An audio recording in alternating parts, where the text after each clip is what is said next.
என் அன்பு குழந்தையே, நீ கேட்ட வரங்களை அள்ளிக் கொடுப்பதற்காகவே உன் தாயானவள் இன்று உன்னை தேடி வந்திருக்கின்றேன். என் அன்பு குழந்தையே, இன்று உன் தாயானவள் உன்னுடைய இல்லத்திற்கு வெளியே கண்டு கொண்டிருக்கின்ற சில காட்சிகளை பற்றிதான் உன்னிடத்தில் சொல்வதற்காக வந்திருக்கின்றேன். என் தங்கமே, தினமும் ஒருவர் உன்னுடைய இல்லத்தை நோட்டமிட்டு கொண்டே இருக்கின்றார். என் தங்கமே, நோட்டமிட்டு கொண்டு சென்று கொண்டே இருக்கின்றார். தினமும் அவர் வந்து செல்வதனால் இந்த தாயானவள் எனக்கு அவர்கள் மீது சந்தேகம் வந்துவிட்டது. அதனால் அவர்கள் யார் என்று தெரிந்து கொள்ள வேண்டும் என்றுதான் உன் அம்மா நான் முயற்சி செய்து சில நாட்கள் அந்த முயற்சி தோல்வியிலேயே முடிந்தது. ஏனென்றால் நான் அங்கு வரும்பொழுது எல்லாம் அவர்கள் அங்கு வந்து சென்று விடுவார்கள். யார் என்று பார்ப்பதற்கு முன்பாகவே அவர்கள் மறைந்து விடுவார்கள். இப்படி நடந்து கொண்டிருந்த நேரத்தில்தான் நேற்று உன் அம்மா எப்படியாயினும் இவர்கள் யார் என்பதை கண்டுபிடித்து விட வேண்டும் என்று உனக்கு அப்படி கெடுதலை செய்ய நினைக்கின்ற வருகின்ற இவர்கள் யார் என்பதனை உடனடியாக அறிந்து கொண்டு உன்னை அவர்களிடத்தில் இருந்து காப்பாற்ற வேண்டும் என்று உன் தாயானவள் நேற்று இரவு முழுவதுமாக உன் இல்லத்தின் வாசலில் நின்று கொண்டிருந்தேன். என் தங்கமே, நீ நினைக்கலாம், அம்மா நேற்று இரவுதான் என் இல்லத்தில் வாசலுக்கு நீ வந்தாயா? இதற்கு முன்னால் எல்லாம் அப்போது எங்கு சென்று கொண்டிருந்தாய்? நீ எனக்கு காவலாக இருக்கின்றாய் என்ற நம்பிக்கையில்தானே இங்கே மன நிம்மதியோடு இருந்து கொண்டிருக்கின்றேன். நீங்கள் என் குழந்தையின் இல்லத்திற்குள் இருந்து கொண்டிருந்தேன்.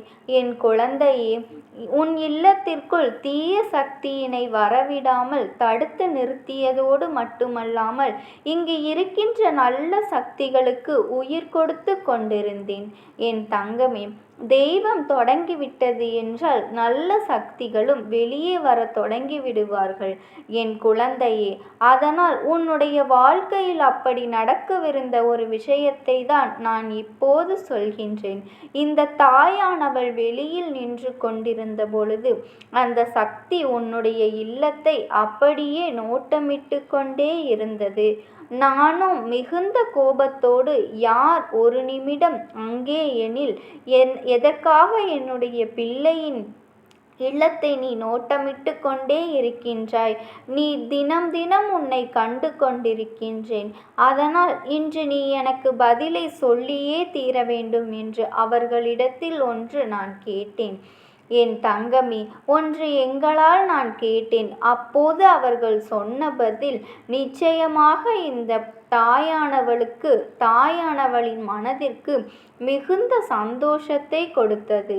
என் தங்கமே, இதிலிருந்து நீ புரிந்து கொள்ள வேண்டிய விஷயம் என்ன தெரியுமா?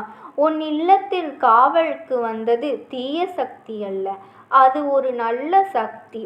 அப்படியானால் அந்த நல்ல சக்தி யார் என்று அடையாளத்தை காண்பித்து விட வேண்டும் அல்லவா? அதனால்தான் ஆரம்பத்திலேயே பதற்றப்படாமல் நல்ல மனநிலையோடு உன்னுடைய வாழ்க்கையில் நடக்கின்ற எல்லா விஷயங்களையும், யார் உனக்கு இருக்கின்றார்கள் என்கின்ற கேள்விக்கும் உனக்கு இது மிகுந்த பதில் கிடைத்துவிடும். யாரெல்லாம் உன்னை பற்றி என்ன நினைக்கிறார்கள் என்று நினைத்து வருத்தப்பட்டு கொண்டிருக்கின்றாய் அல்லவா? அந்த வருத்தங்கள் எதுவும் இனி உனக்கு இல்லாமல் இந்த சக்தி வந்ததனால் உன்னுடைய இல்லத்திலும் உன்னுடைய மனநிலையிலும் என்ன நடந்தது என்பதனை நீ புரிந்து கொள்வாய். என் குழந்தையே, ஒரு விஷயத்தை நீ முதலில் புரிந்து கொள். இந்த தாயானவள் இருக்கின்ற இல்லத்திற்குள் ஒரு தீய சக்திகள் அத்தனை எளிதாக நுழைந்துவிட முடியாது.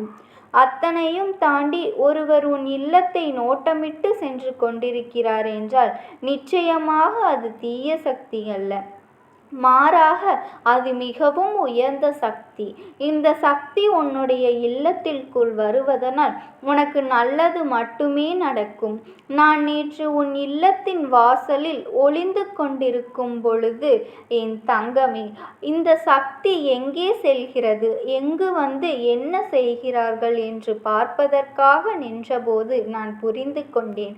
அது யார் என்று நான் பார்த்தபோது எனக்கே மெய் சிலிர்த்து போய்விட்டது. விட்டது. இவர்கள் உனக்கு காவலாக நிற்கின்றார்களா? அப்படியானால் இனி எந்த பயமும் இல்லை என்பதை நான் அந்த நேரத்தில்தான் புரிந்து கொண்டேன். அப்பேற்பட்ட சக்தி என்ன சக்தியாக இருக்கும்? நம் தாயானவள் இவர்கள் நமக்கு பதிலாக இருந்தால் போதும் என்று நினைக்கின்றாளே, அந்த அளவிற்கு சக்தி படைத்தவர்கள் யார் என்று என் பிள்ளை நீ நினைக்கின்றாய் அல்லவா? என் தங்கமே, அத்தனை சக்தி படைத்தவர்கள் வேறு யாரும் கிடையாது. உன்னுடைய குலதெய்வம். என் தங்கமே, உன்னுடைய குலதெய்வம்தான் தினமும் வந்து வந்து உன் வாசலின் காவலுக்கு நின்று கொண்டு சென்று கொண்டிருக்கின்றார்கள். அவர்களின் மனதில் ஏதோ ஒரு குறைபாடு இருக்கின்றது. அதனால்தான் உன்னை உள்ளே வராமல் வெளியே நின்றுவிட்டு சென்று விடுகின்றார்கள். அவருக்கு என்ன குறை இருக்கின்றது என்பதனை நீ புரிந்து கொண்டு, என் குழந்தை, நீ அதனை புரிந்து பூர்த்தி செய்ய வேண்டும்.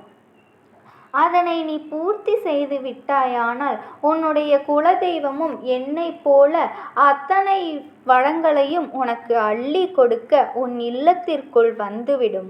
என் தங்கமே, அவர்களுக்கு குறைபாடுகள் என்று சொல்கின்ற அளவிற்கு பெரிய விஷயங்கள் எல்லாம் எதுவும் கிடையாது. ஆனால் உன்னுடைய குலதெய்வத்தை உனக்கு சூழ்நிலைகள் வாய்க்கும் போதெல்லாம் சென்று பார்க்க வேண்டும். அவர்களுக்கு செய்து கொடுத்த விஷயங்களை எல்லாம் நீ மனநிறைவோடு கொடுக்க வேண்டும். குலதெய்வம் கோவிலுக்கு நீ செல்லும் போது உன்னுடைய வீட்டில் இருந்து சர்க்கரை கொண்டு செல். புதிதாக கடையில் வாங்கி கொண்டு செல்லக்கூடாது. என் குழந்தையே, ஏற்கனவே வாங்கி உன்னுடைய இல்லத்தில் வைத்திருந்து அதை உன்னுடைய குலதெய்வத்திற்கு கொண்டு நீ சமர்ப்பிக்க வேண்டும். என் தங்கமே, குலதெய்வம் உள்ளே வரவில்லை தானே தவிர உனக்கு காவலாக நிற்காமல் இல்லை. அவர்கள் உனக்கு துணையாக இருக்கின்றார்கள். ஆனால் நீ அவர்களுக்கு செய்ய வேண்டிய சில கடமைகளை சரியாக செய்யாமல் விட்டுவிட்டாய். இனிமேலாவது அதை அவர்களுக்கு செய்து கொடுத்து, அவர்கள் அதனால் உன் மீது வருத்தத்திலும் இல்லை, மனவேதனையிலும் இல்லை, உன்னிடத்தில் செய்ய சொல்லி கேட்கவும் இல்லை. நான் உன் தாயானவள் அவர்களை கண்டேன் அல்லவா? அதனால் அம்மா உன்னிடத்தில் சொல்கின்றேன், அதை அவர்களுக்கு நீ செய்து கொடு. சந்தோஷமாக உன்னுடைய இல்லத்திற்குள்ளும் வந்து சென்று கொண்டிருப்பார்கள். என் தங்கமே, இல்லத்திற்கு வெளியே நடக்கின்ற விஷயங்கள் எல்லோருக்கும் தெரிந்து விடாது. இந்த தாயானவள் மூலமாக உன் வாழ்க்கையில் நடக்கின்ற விஷயத்தை நீ தினமும் தெரிந்து கொண்டிருக்கின்றாய். அப்படியானால் நீ செய்ய நினைக்கின்ற விஷயம் உனக்கு வாழ்க்கையில் ஒரு வெற்றியை கொடுக்க போகின்றது. இதை நினைத்த இந்த வாழ்க்கையில் நீ எதை அடைய வேண்டும் என்று எத்தனை முயற்சிகளை எடுத்து கொண்டிருக்கின்றாயோ அத்தனை முயற்சிகளும் உனக்கு வெற்றியை மட்டுமே கொடுக்க போகின்றது. வெற்றி பெறப்போகின்ற நேரத்தில் நீ எந்த ஒரு விஷயத்தையும் விட்டுவிடாதே. என் தங்கமே, உனக்கு எந்நாளும் காவலாக நின்று கொண்டிருப்பேன். ஒரு நாளும் உன்னை விட்டு விலகி செல்ல மாட்டேன். உனக்கு என்னவெல்லாம் செய்து கொடுக்க வேண்டும் என்று நான் நினைக்கிறேனோ, நீ என்னவெல்லாம் வேண்டும் என்று என்னிடத்தில் கேட்கின்றாயோ அவையெல்லாம் உனக்கு கொஞ்சம் கொஞ்சமாக கிடைத்துவிடும். எதுவுமே கிடைக்காது, எதுவுமே நடக்காமல் போகாது என்று எப்போதுமே நினைக்காமல் சந்தோஷத்தை மட்டும் மனமுழுக்க வைத்திருக்கும் தெய்வம் உனக்கு காவலாக உன் இல்லத்தின் வாசலில் நின்று கொண்டிருக்கிறது. நான் நினைத்தேன் நான் மட்டும்தான் இருக்கிறேன் என்று. ஆனால் உன் குலதெய்வமும் அல்லவா உனக்கு காவலுக்காக வந்து நின்று கொண்டு இருக்கின்றார்கள்.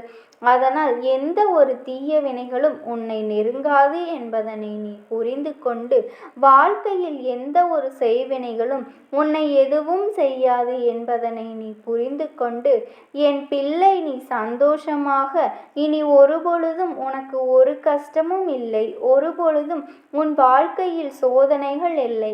எல்லாவற்றையும் நீ கடந்து சந்தோஷமாக வாழப்போகின்றாய். இனி எந்த விதமான குழப்பங்களும் இல்லாமல் மன நிம்மதியோடு. குழப்பங்கள் உன்னை ஆட்கொண்டால் உன் குலதெய்வத்தின் பெயரை சொல்லி அழைத்துப்பார். என் தங்கமே, உன் குலதெய்வமும் இந்த தாயானவளும் இருவரும் சேர்ந்து விட்ட பிறகு உன்னை யாராலும் எதுவும் செய்துவிட முடியாது. எப்பொழுதும் உனக்கு துணையாக நின்று கொண்டே இருப்போம். என் தங்கமே, எந்த ஒரு கஷ்டமான சூழ்நிலையிலும் நீ கவலைப்படாதே. நாங்கள் எப்பொழுதும் உனக்கு துணையாகவே இருப்போம். உன் மனதார நாமத்தை மட்டும் உச்சரி. உனக்காக இரு கரங்களை நீட்டி உனக்கு நிழலாக பின்தொடர தாயானவள் நான் காத்து கொண்டிருக்கின்றேன். ஓம் சக்தி. ஓம் ஆதிபரா சக்தி.